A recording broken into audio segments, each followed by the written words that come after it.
Cümleten selamun aleyküm hanımlar. Divapatik YouTube kanalıma hepiniz hoş geldiniz. Bugün birlikte 5 şiş görünümlü dikişsiz 2 şiş patik yapacağız. Ben patiğimde pembe ve krem olmak üzere 2 tane normal patiklik ip kullandım. Şişlerim 3 numara. Modelim de şöyle. Baştan sona 2 şiş ile yaptım. Tamamen 5 şiş patik görüntüsünde. Modelimizin tabanı bu şekilde. Topuğumuz hiçbir yerinde dikişimiz yok hanımlar. Bu patik benim elimin ölçüsüne göre 37, 38, 39 numara ayaklar için uyumlu oldu. Patiğimize burun kısmından başlayacağız.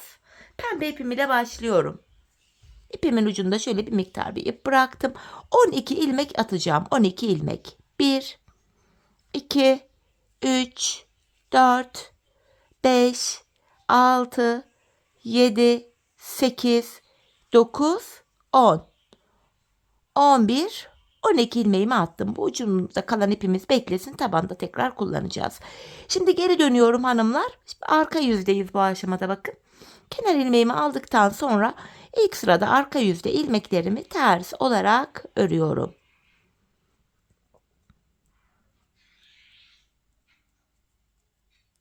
Sonuncu ilmeğimi de ters ördüm. Geri dönüyorum, ön yüzdeyiz.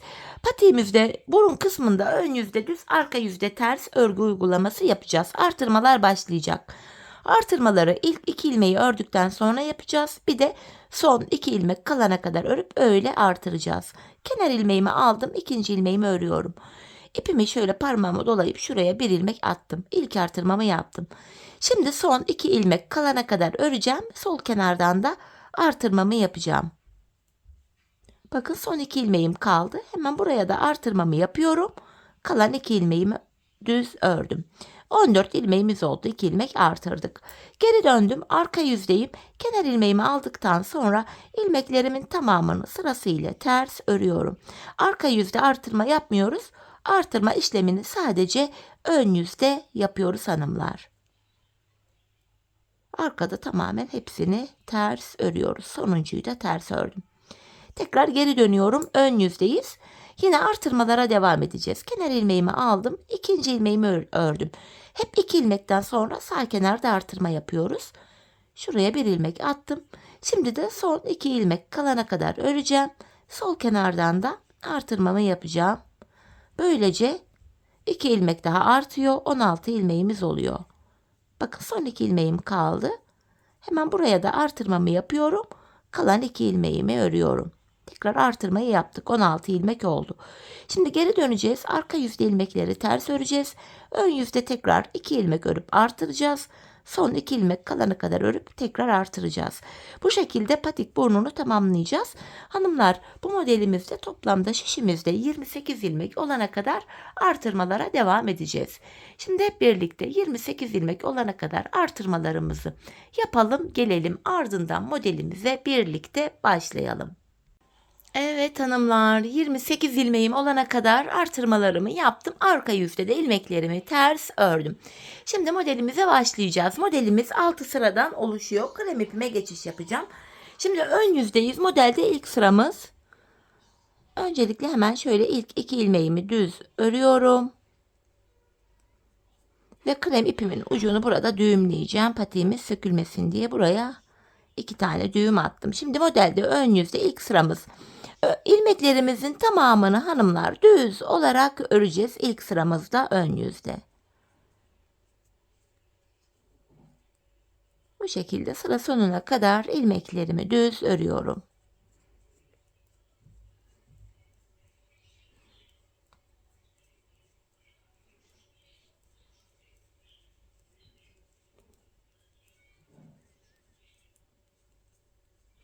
Sonuncuyu da düz ördüm. Şimdi geri dönüyorum.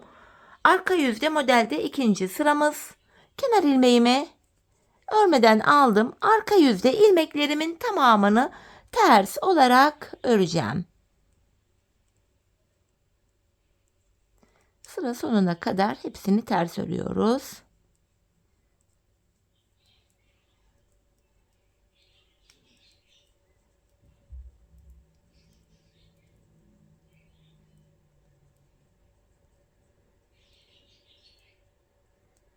Sonuncuyu da ters ördüm. Şimdi geri dönüyorum. Ön yüzdeyim. Modelimde 3. sıram. Bu sıramızda hanımlar model kurulumunu yapacağız. 3. sırada kenar ilmeğimi aldım. Hemen yanına bir ilmek ters örüyorum. Şimdi önde 2 ilmek var. Şu 2 ilmeğin şuradan girerek bir ilmek çıkarttım. İpimi şişime doluyorum. Sıradaki bir ilmeği düz ördüm. Burada 3 ilmek oldu. Araya bir ilmek ters örüyorum. Tekrardan önde 2 ilmek var. Bu aradan girerek ilmek çıkarttım. İpimi şişime doluyorum. Öndeki bir ilmeğimi düz ördüm. Tekrar bir ilmekten 3 ilmek oluşturduk bu şekilde. Arada bir tane tersim var. Sırasıyla yine öndeki 2 ilmeğin aradan girdim. İlmek çıkarttım. İpimi şişime doladım. Öndeki bir ilmeğimi düz ördüm. Arada bir tersim var. Yine aradan girerek ilmek çıkarttım. İpimi şişime doladım. Öndeki bir ilmeğimi düz ördüm. Burada ilmek sayıları arttı görünüyor. Arka yüzde tekrar ilmekleri toplayacağız. Eski sayısına gelecek hanımlar. Yeniden aralara girerek ilmek çıkartıyorum. İpimi şişime doluyorum ve sıradaki bir ilmeği örüyorum. Aralarda birer tane ters ilmeğimiz var. Sıra sonuna kadar modelimizi bu şekilde yapacağız. Tek ilmeğe model kuracağız. Aralara bir ilmek ters örüyoruz. Şöyle.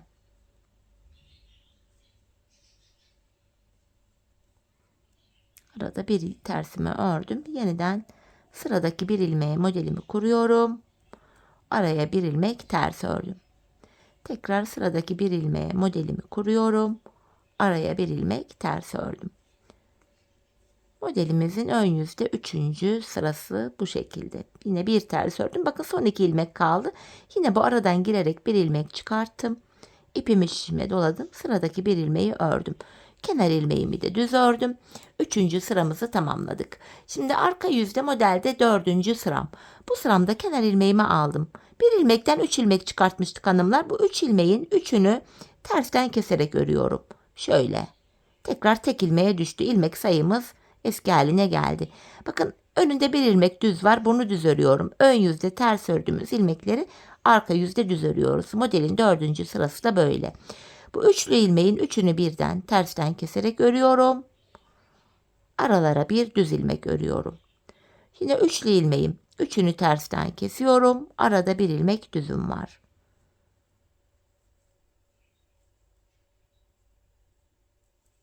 Bu şekilde ilmeklerimizi örüyoruz hanımlar.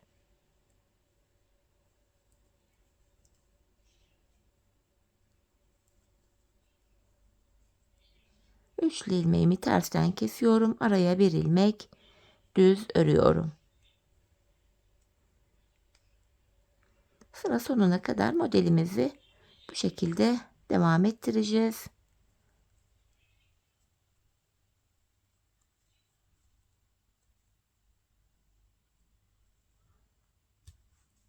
Bir düz ördüm. Şu üçlü ilmeğin üçünü bir kesiyorum. Hemen önünde bir ilmek düzüm var. Kenar ilmeğimi de düz ördüm. 4. sıramı tamamladım. Şimdi hanımlar ön yüzde modelimizde 5. sıradayız. Kenar ilmeğimi örmeden aldım. Bir tersimi ters örüyorum. İpim karşıda. Model yaptığımız bu tek ilmeği örmeden sağ şişimizi alıyoruz. Aralardaki tersi ters örüyoruz. Model yaptığımız ilmekleri örmeden sağ şişimize alıyoruz. Ön yüzde 5. sıramızı da bu şekilde yapıyoruz. Bakın örmeden aldım ilmeğimi. Aradaki bir ilmek tersimi ters örüyorum.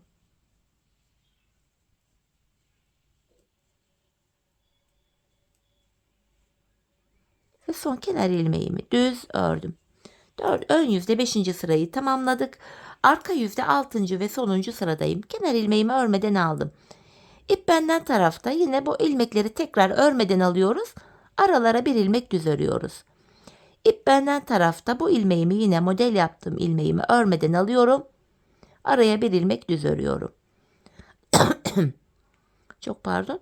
6. sıramızı da bu şekilde arka yüzde tamamlıyoruz. Böylece ilk modelimizi bitirdik hanımlar. Diğer modeller de aynı şekilde devam edecek. Sadece renk geçişi yaparak modelimizi kuracağız tekrar. Şöyle. Buradaki bir ilmeği düz ördüm. Bu defa ipi kendime doğru alıyorum. Sonuncu ilmeğimi örmedim. Çünkü ön yüzde renk geçişi yapacağım. Evet. Renk geçişi yapıyorum. Yine aynı modeli tekrar kuracağız hanımlar. İlk modelimizi bitirdik krem ipimiz ile. Hadi ikinci modeli de birlikte kuralım. Bu defa ön yüzde modelin birinci sırasındayız. İlk modelde yaptığımız işlemin aynısını yapacağız. Bu ilk sırada yine ilmeklerimin tamamını düz olarak örüyorum. Aynı modeli kuruyoruz. Tek fark şu, rengimizi değiştirdik. İyice model anlaşılsın diye birlikte kurmak istedim sizinle.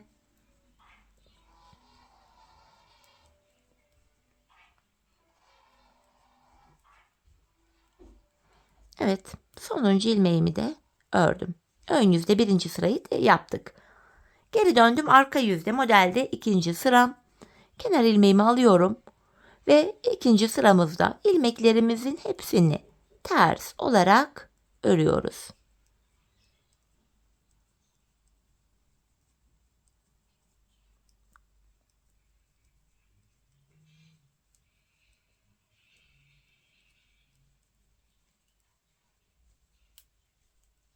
Evet, sonuncu ilmeğimi de ters ördüm.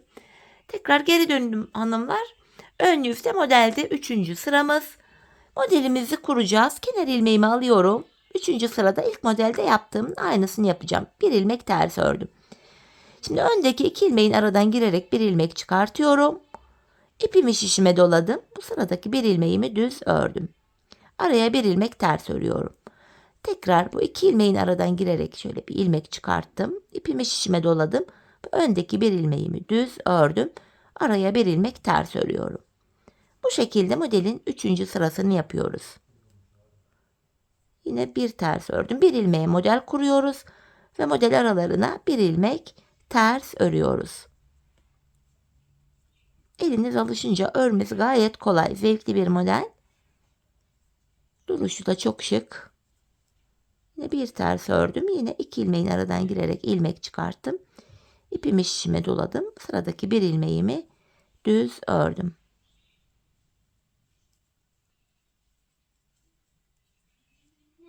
Bu şekilde devam ediyorum. Son ilmeğe kadar modelimizi kuracağız hanımlar. Bir ilmekten 3 ilmek çıkartıyoruz. Araya bir ters örüyoruz. Yine araya bir ters ördüm. Son 2 ilmek kaldı. Aradan girerek son bir kez daha modelimi yapıyorum. Sonuncu ilmeğimi düz ördüm.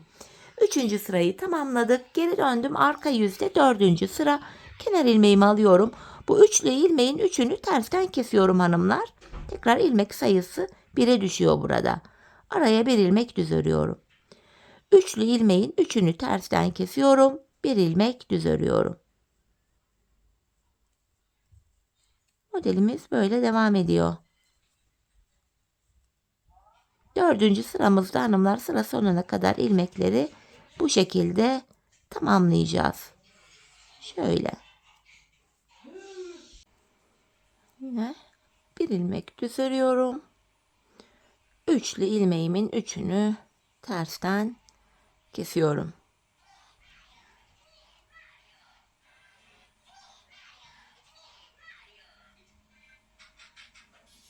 Sıra sonuna kadar bu şekilde modelimizi yapıyoruz. Yine üçlü ilmeğimi kestim. Bir düz örüyorum. Kenar ilmeğimi de düz ördüm. Geri dönüyorum. Ön yüzde modelde 5. sıramız. Kenar ilmeğimi aldım. Bir tersimi ters örüyorum. Model yaptığım bu tek ilmeğimi örmeden sağ şişimi alıyorum. 5. sıramızı da bu şekilde örüyoruz. Ters ilmeklerimiz ters. Model kurduğumuz bu tek ilmeğimiz, bunu örmeden sağ şişimizi alıyoruz.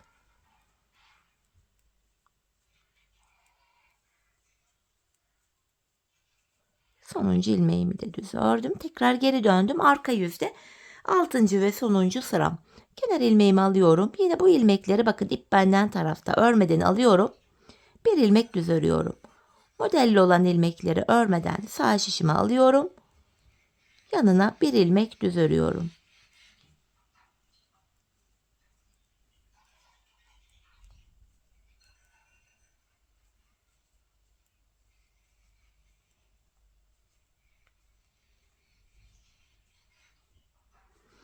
Ve ön yüzde renk geçişi yapacağım. İpimi kendime doğru alıp sonuncu ilmeğimi örmüyorum. Evet hanımlar, 6 sıradan oluşan ikinci modelimizi de kurduk. Şimdi aynı şekilde krem ipimize geçeceğiz. Aynı modeli tekrar kuracağız. Üçüncü kez. Yapacağımız işlem aynı. Burada kafası karışacak olan varsa da bu ilk iki modelin videosunu, hani videoyu biraz geri alarak ilk iki modelin sıralamalarını takip ederek diğer modelleri de yapabilirsiniz. Kaydırmalı bir model değil. Aynı hizada, aynı sayılarla aynı şekilde zaten yapılıyor. Ben bu patiğimin ön bölümüne toplamda 5 tane model yaptım. 1, 2, 3, 4 ve 5. Buraya toplam 5 tane modelimizi örelim. Gelelim hanımlar, sonrasında birlikte devam edeceğiz. Evet hanımlar, toplamda 5 tane modelimi tamamladım. Geldim, modelimizi bitirdik. Şimdi bilek ayrımına hazırlık olsun diye ilmeklerimizi bu pembe ipimiz ile ön yüzde düz, arka yüzde ters 2 sıra öreceğiz. Hemen şu 2 ilmeğimi ördükten sonra artık krem ipimi kullanmayacağım. Krem ipimi kesiyorum. Hemen ucunu da şöyle buraya düğümleyeceğim. 2 tane düğüm atıyorum buraya. Ön yüzde hanımlar, ilmeklerin tamamını sıra sonuna kadar düz örelim. Arka yüzde de yine ilmeklerin tamamını ters örelim. Ön yüzde buluşalım. Evet, ön yüzde düz, arka yüzde ters 2 sıra ördüm. Artık bilek ayrımını yapacağız. Patiğimizin kenarlarını öreceğiz. Patiğimizin kenarlarını hanımlar şöyle 28 ilmeğimiz vardı. 14 ayıracağız ve bu 14'er ilmeği haroşa olarak öreceğiz.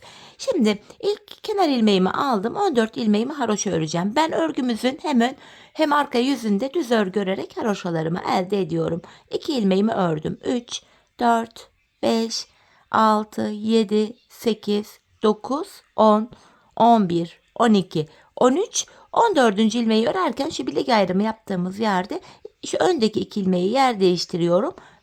Bu yer değiştirdiğim ilk ilmeğimi yine ördüm. Burada 14 ilmek oldu. Sol tarafta da bakın 4, 8, 12, 14 ilmek kaldı.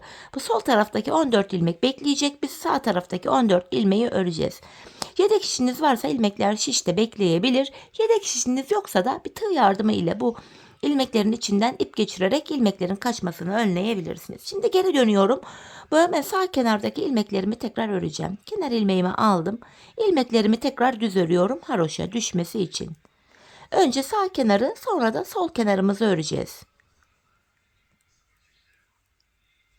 Evet, sonuncu ilmeğimi de ördüm. Geri dönüyorum. Bakın burada bir diş haroşamız oluştu. Ön yüzde ve arka yüzde ilmekleri düz örünce bir diş haroşa düşüyor. Ben patiğimin şu kenar bölümüne hanımlar şuraya toplamda 14 sıra haroşa ördüm. Bu benim elimin ölçüsüne göre tam oldu. Daha büyük yapmak isteyenler 40-41 numara. Buraya 14 sıra değil de 16 ya da 17 sıra haroşa örebilir.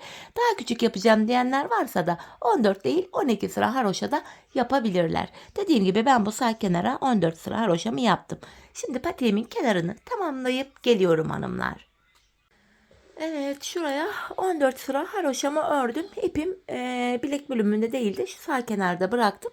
Şimdi buradaki ilmeklerim kaçmasın diye tığ yardımı ile bu ilmeklerin içinden bir ip geçireceğim. Yedek şişte de ilmekler kalabilir fakat tabanımızı örerken şişler rahatsız etmesin diye böyle teknik uyguluyorum. Hemen farklı şöyle bir ip buraya takacağım. Bu ilmeklerimizi hanımlar topuk bölümüne gelince tekrar şişimize takacağız. Topuğumuzda kullanacağız. Evet, sağ kenarımızı tamamladık. Şöyle ipimizin ucunda bir miktar ip bırakıp kesimimi yaptım. Şimdi patiğimizin sol kenarını yapacağız. Şu bilek ayrımı yaptığımız yerden itibaren ipimi ekleyeceğim. Sağ kenarı nasıl yaptıysak sol kenarı da aynı şekilde yapacağız hanımlar. Şimdi buradaki 14 ilmeğimi yine haroşa öreceğim. Şöyle buraya tekrar düğümümü attım. İlmeklerimi sıra sonuna kadar yine haroşa olarak örüyorum.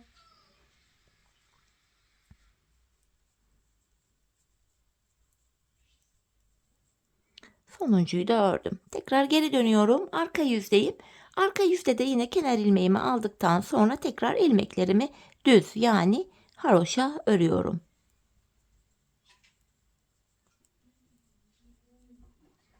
Sonuncuyu da ördüm. Şimdi baktığımızda burada da bir diş haroşa oluştu. Sağ kenara 14 sıra yani 14 diş haroşa örmüştüm. Sol kenara da aynı sayıda haroşalarımı yapacağım. Sizler de burayı kaç sıra yaptıysanız sol tarafı da aynı sayıda yapacaksınız. Şimdi sol kenarımızı da tamamlayalım, gelelim. Evet hanımlar, sol kenarımı da tamamladım. Buraya en son 14 sıra haroşamı ördüm. İpimin bu bilek bölümünde değil de sol kenarda kalması gerekiyordu. Bu nedenle ön yüzde tekrar 14 ilmeğimi ördüm. Diğer kenarda olduğu gibi burada da yine bu ilmeklerimin içinden bir ip geçireceğim. Yine bu ilmeklerde yine aynı şekil patiğimizin topuk bölümünü yaparken tekrar kullanılacak. Yine şöyle ip geçiriyorum buradan. Hemen ipimin ucunu da bağlayayım hanımlar. Böylece patiğimizin kenar bölümlerini de tamamlamış olduk. Hemen ipimi de kesiyorum. Şimdi burundan başlayarak tabanımızı öreceğiz hanımlar. Şöyle burunda başlangıç ipimizde şöyle bir başlangıçta ipimiz kalmıştı. Pembe ipimi tekrar buraya düğümlüyorum.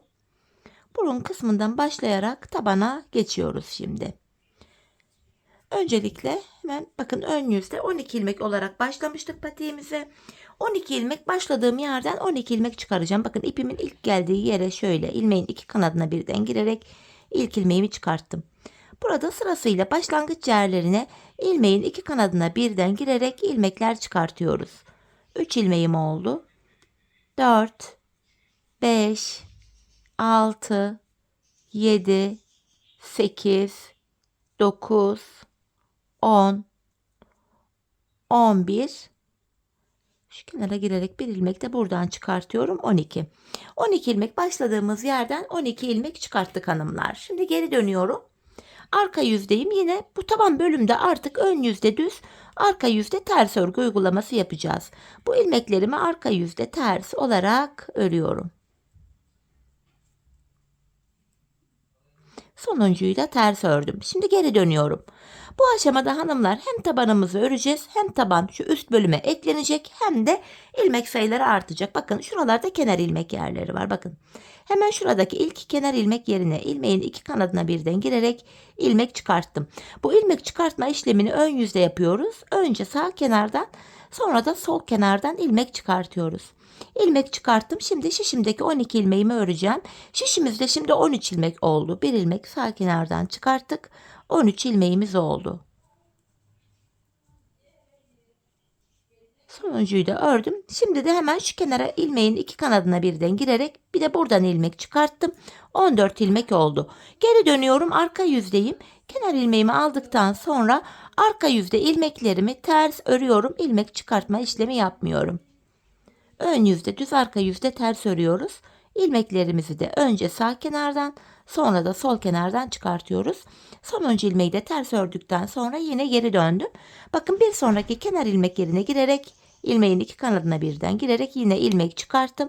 15 ilmek oldu. Şimdi şişimdeki ilmeklerimi öreceğim sıra sonuna kadar. Ardından sol kenardan ilmek çıkaracağım. Hemen sol kenardan da hemen ilmeğin iki kanadına birden girerek ilmek çıkarttım. 16 ilmek oldu. Tekrar geri dönüyorum. İlk ilmeğimi örmeden aldım. Arka yüzde ilmeklerimizin hepsini ters olarak örüyoruz. Sonuncuyu da ters ördüm. Tekrar geri dönüyorum hanımlar. Yine ön yüzdeyim. İlmek çıkartmaya devam edeceğim. Bir sıradaki kenar ilmek yerinden ilmeğimi çıkarttım. 17 ilmeğim oldu. Şimdi ön yüzde ilmeklerimin hepsini düz öreceğim. Ardından sol kenardan da bir ilmek çıkartacağım.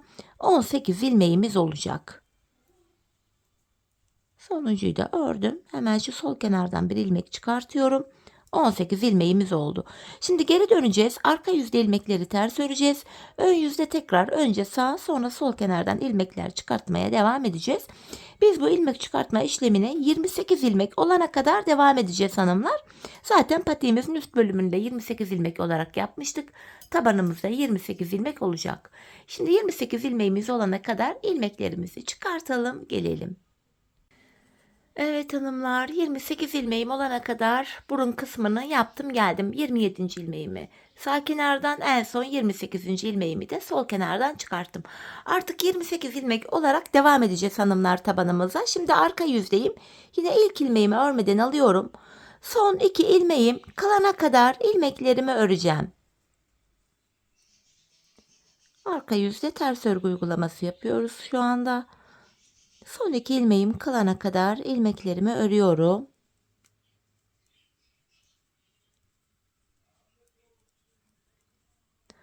Bakın son 2 ilmeğim kaldı. Arka yüzde olduğum için son 2 ilmeğimi tersten kesiyorum. 27 ilmek kaldı. Geri dönüyorum. Hemen bir sonraki kenar ilmek yerinden bakın artık kremli yerlere geldik. Krem kenar ilmek yerine girerek ilmek çıkarttım. Tekrar 28 ilmeğimiz oldu. Şimdi ön yüzdeyiz. İlmeklerimi düz örüyorum. Yine ilmeklerimi son 2 ilmeğim kalana kadar düz olarak öreceğim. Burada tamamen düz örgü olduğu için, model falan olmadığı için düz yerleri hızlıca geçiyorum. Önemli olan kenarlardaki ekleme yerlerini anlayabilmek. Evet. Son 2 ilmeğim kaldı. Ön yüzde olduğum için bu defa son 2 ilmeğimi düzden kesiyorum. Bakın buradaki ilk krem kenar ilmek yerine girerek ilmek çıkarttım. Tekrar 28 ilmeğimiz oldu. Yine geri dönüyorum. Aynı işlemi yapacağız. İlk ilmeğimi örmeden aldım. Şimdi arka yüzde son 2 ilmek kalana kadar ilmeklerimi ters örüyorum. Patiğimizin tabanı 28 ilmek üzerinden böyle yapılacak. Eğer ki arka yüzdeysek son 2 ilmek kalana kadar örüp son 2 ilmeği tersten keseceğiz. Ön yüzdeysek de son 2 ilmek kalana kadar düz örüp son 2 ilmeği düzden keseceğiz ve sıradaki kenar ilmek yerinden ilmek çıkaracağız. Bakın son 2 ilmeğimi tersten kesiyorum. Geri döndüm. Sıradaki bakın ikinci krem kenar ilmek yerim burada. Buraya girerek ilmeğimi çıkarttım. Şimdi ön yüzdeyim. Bu defa son 2 ilmeğim kalana kadar ilmeklerimi düz öreceğim. Son 2 ilmeğimi düzden keseceğim ön yüzde olduğum için ve sıradaki kenar ilmek yerine girip ilmeğimi çıkartacağım.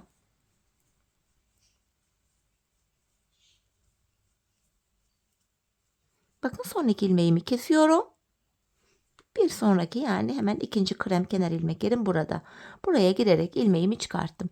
Tabanımıza böyle devam edeceğiz. Şuralarda hanımlar 3 krem, 3 pembe, 3 krem, 3 pembe kenar ilmek yerleri var. Karşılara eşit olarak girip ilmek çıkartırsak tabanımız düzgün bir şekilde ilerler. Biz bu işleme son kenar ilmek yerlerine gelene kadar bakın şuraya ve şuraya gelene kadar devam edeceğiz. Tabanımızı 28 ilmek ile bu şekilde öreceğiz.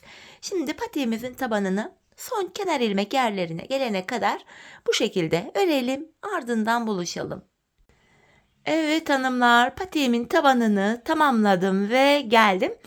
Şimdi yapacağım işlem şu. İlk ilmeğimi bakın şu sağdan, en sonuncu ilmeğimi sol kenardan çıkarttım. En son burada kaldım. Burada şu ipe taktığımız 14 ilmeğimiz vardı. Şimdi bu 14 ilmeğimi şişime alıyorum. Sonra ipimi çekeceğim. İpi çıkartıp öyle de ilmekleri takabilirdim ama ilmekler kaçmasın diye böyle garantiye almak istedim. Hemen ipimi çekiyorum.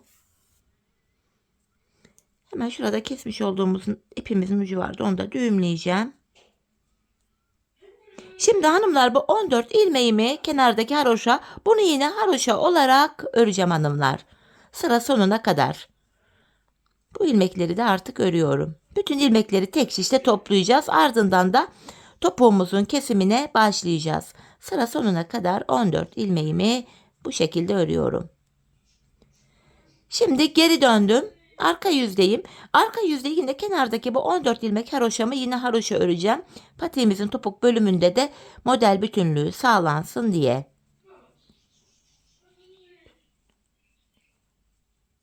...14 haroşamı düz ördüm. Sayalım.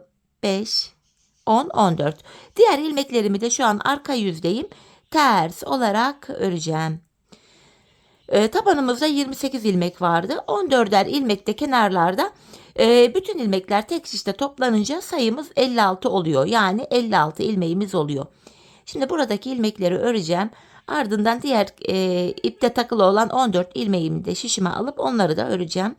Böylece ilmeklerin hepsi tek şişte toplanmış olacak. Bakın sonuncu ilmeği de ters ördükten sonra şu kırmızı ipimi de açıyorum hanımlar. Şöyle bu ilmeklerimi de yine aynı şekil şişime aktaracağım.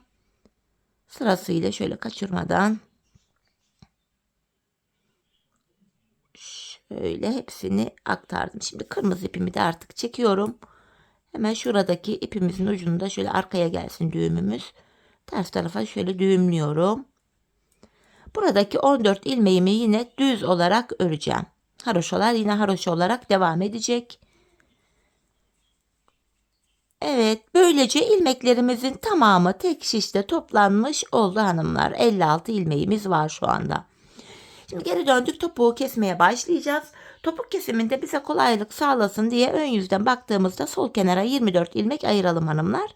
4, 8, 12, 14, 15, 16, 17, 18, 19, 20, 22, 24. Hemen şuraya yeri belli olsun diye şu ipimi takı vereceğim. 24 ilmeği sol kenara ayırdık. Topuk bölümündeki de bir ilmekleri saymayalım diye. Şimdi topuğumuzu keseceğiz. Yine kenardaki 14 haroşamızı haroşa olarak örüyorum. Bu şekilde 14 haroşamız örülüyor. Bu şekilde bakın şu 14. ilmeğim. Şimdi ön yüzdeyim. İlmeklerimi düz olarak ve sayarak örmeye devam edeceğim. 14 haroşamı örmüştüm. 15. Şu ipin ucunda gizleyerek götürelim şöyle atlatarak. 16. 17. 18. 19. 20. 21. 22, 23 ilmeğimi ördüm. 24. ilmekte öndeki ikisini alıyorum. Birlikte keserek örüyorum. 23 ördüm, 24'te kesim yaptım. Bu sol tarafa da 24 ilmek ayırmıştık. Topuğumuz için ortaya bakıyorum. Burada da 7 ilmek kaldı. Bu 7 ilmek her seferinde birer birer kesilecek, eksilecek, bitecek ve topuğumuz oluşacak. Şimdi kesimden sonra geri dönüyorum. Arka yüzdeyim. Arka yüzde bu ilmeklerimi ters örüyorum. Son 14 haroşa ilmeğimi düz öreceğim. Evet bakın şurada son 14 ilmeğime geldim. Bu haroşalarımı düz olarak örüyorum.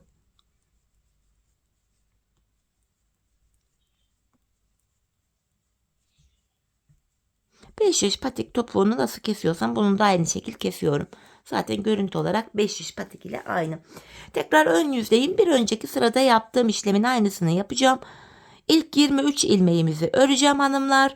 24. ilmeği örerken kesimimi yapacağım. Yine kenardaki 14 ilmek haroşamızı örüyoruz öncelikle. Bakın 14 haroşamı ördüm. Sayarak gideceğim. Bakın sayalım 4, 8, 12, 14 haroşamız. Devam ediyorum. 15, 16, 17, 18, 19, 20, 21, 22, 23 ilmek ördüm. 24. ilmekte öndeki ikisini birlikte kesiyorum. İkinci kesimi yaptık. Bir önceki sırada burada 7 ilmek vardı. Şimdi baktığımızda 6 ilmek kaldı. Şimdi tekrar kesim yaptık. Geri döneceğiz. Arka yüzde ilmekleri öreceğiz. Ön yüzde tekrar 23 örüp 24'te kesim yapacağız. Biz bu kesme işlemine şu 6 ilmek bitene kadar devam edeceğiz. Şimdi hep birlikte topuğumuzu keselim. Ardından buluşalım. Evet hanımlar, şu işaretli yere kadar ilmeklerimi kestim geldim. Bakın patiğimizin topuğu bu şekilde oluştu. İlk başta sol tarafa 24 ilmek ayırmıştım. Kesimlerden sonra sağ şişimde de 24 ilmeğim kaldı. Patiğimin düz tarafı içeride, ters tarafı da dışarıda olacak şekilde ikiye katladım. Tığ ile kesim yapacağım hanımlar. İlk kesimim şöyle. Benden taraftaki şişten bir ilmek, ikinci şişten de bir ilmek aldım. İkisini bir topladım. Diğer kesimlerim de şöyle. Benden taraftaki şişten bir ilmek, ikinciden de bir ilmek aldım. İkinci ilmeği ilkinin içinden geçirdim. Tığımdaki ilmekleri topluyorum. Benden taraftaki şişten bir ilmek, ikinciden de bir ilmek aldım. İkinci ilmeği ilkinin içinden geçirip tığımdaki ilmekleri topluyorum.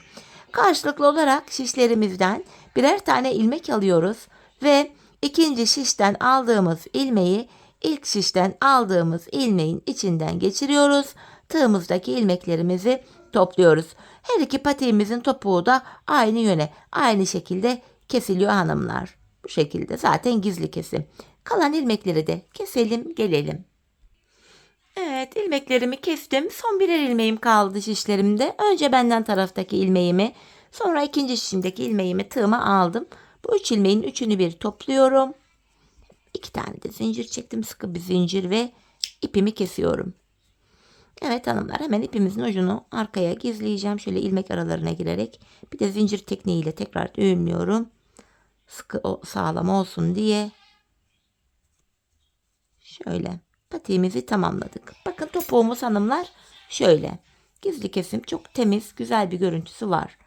Evet, patiğimizi tamamladık. Görüntü itibariyle bakın patiğimiz şöyle. 5 şiş patikten hiçbir farkı yok.